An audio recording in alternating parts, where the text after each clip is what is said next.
ఎక్కడి నుంచి మొదలు పెట్టాలో అర్థం కావట్లేదు. బట్ నాకు 27 ఇయర్స్ ఉన్నప్పుడు పుష్పకి సెలెక్ట్ అయ్యాను. Right now I'm 32. సో ఈ 5 ఇయర్స్ జర్నీ ఎన్ని రకాలుగా ఎన్ని ఇబ్బందులున్నా అన్నీ ఎదుర్కొని ఫైనల్గా ఇక్కడి దాకా వచ్చాం. కేశవ క్యారెక్టర్ దగ్గరికి వచ్చేసరికి సుకుమార్ సార్ ఒక కొత్త ఆర్టిస్ట్కి లైఫ్ ఇవ్వాలి, అదే ఒక ఫ్రెష్నెస్ చూద్దామనే ఉద్దేశంతో ఇంకొకటి, ప్లస్ ఒక కొత్త టాలెంట్ని పరిచయం చేయాలనే ఉద్దేశంతో ఒకటి. నేను స్టార్టింగ్లో ఒక కమర్షియల్ సినిమాకి సంబంధించి ఆ ఎక్స్పీరియన్స్ని ఏమో తెలియదు, అంటే ఎట్లుంటుందో ఏందో అన్న భయంతోనే వెళ్ళుండే. బట్ అక్కడికి వెళ్ళిన తర్వాత అక్కడున్న అట్మాస్ఫియర్ కానీ, లైక్ నా అసిస్టెంట్ డైరెక్టర్స్, డైరెక్షన్ టీం అంతా, ఎవ్రీవన్ అందరూ ఫ్రెండ్స్గానే ఉంటూ ప్రతిసారి సపోర్ట్ చేస్తూ ఉన్న డైరెక్షన్ టీం అందరికీ థ్యాంక్ యూ సో మచ్ అన్న. అండ్ ప్రొడక్షన్లో నాకు టీ బిస్కెట్లు ఇచ్చిన వాళ్ళందరి దగ్గర నుంచి, అండ్ ఈ సినిమాని ప్రమోట్ చేసిన ప్రతి ఆడియన్కి కూడా థ్యాంక్ యూ సో మచ్. అదే cinematographer కూబా sir, I miss you sir, ఎక్కడున్నారు?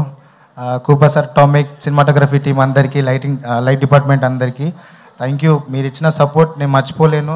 అంటే ఒక మనిషికి కొన్ని కష్టాలు వచ్చినప్పుడు కొంతమంది సపోర్టివ్గా ఉంటారు. సో నా టీం అందరు నాకు సపోర్ట్గా ఉన్నారు. థ్యాంక్ యూ సో మచ్ అండి. అండ్ ఫైనల్లీ బన్నీ సార్, పుష్పరాజ్ని మీరంతా స్క్రీన్ మీద చూసి ఎంత ఎంజాయ్ చేశారో నాకు తెలుసు.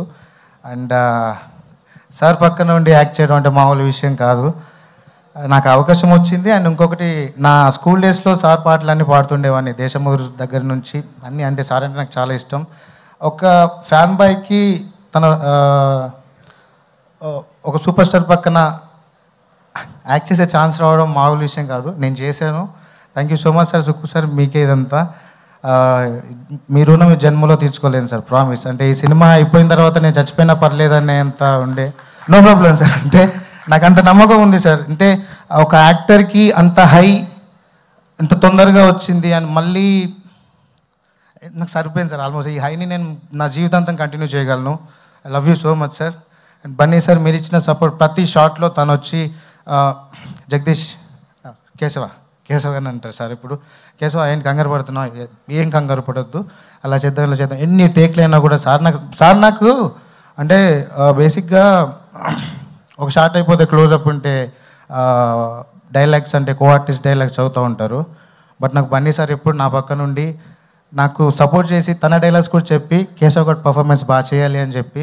లవ్ యూ సార్, మీ సపోర్ట్ ఎప్పుడు మర్చిపోలేను.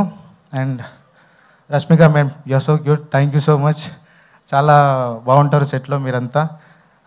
అందరు ఆర్టిస్టులు అన్న ఇచ్చి పడేశారు మీరంతా, మామూలుగా చేయలేదు. మిమ్మల్ని స్క్రీన్ మీద చూసి నేను ఆడియన్గానే చూస్తా సినిమాని, పక్కన మీతో యాక్టింగ్ చేసినా కూడా నాకు ఆ ఫీలింగ్ వేరే లెవెల్లో ఉంటుంది. సూపర్ అన్న. పవని, నువ్వు కూడా అందరు ఆర్టిస్టులకి, సునీల్ సార్ అందరికీ. అంటే నాకేం అర్థం కావట్లేదు, మా నాన్నగారు వచ్చారు, తను ఇక్కడి దాకా నడవలేడు. నాన్న థ్యాంక్ యూ, సైమా అవార్డ్లో మీరు నాకు సపోర్ట్ చేయలేదని చెప్పాను. అంటే ఆబ్వియస్లీ ఒక్కనే కొడుకును కదా, ఎట్లా బతుకుతారు ఏందని చెప్పి. బట్ రైట్ నౌ ఇలా కుదిరింది నాన్న. థ్యాంక్ యూ సో మచ్ వచ్చినందుకు. లవ్ యూ నాన్న. డిఎస్పి సార్,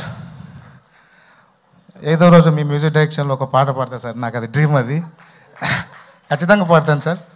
ప్లీజ్ ఒక ఛాన్స్ ఇవ్వండి. అండ్ థ్యాంక్ యూ టీం అందరికీ. ఎవరైనా మర్చిపోతే క్షమించండి. Thank you. థ్యాంక్ యూ అండి.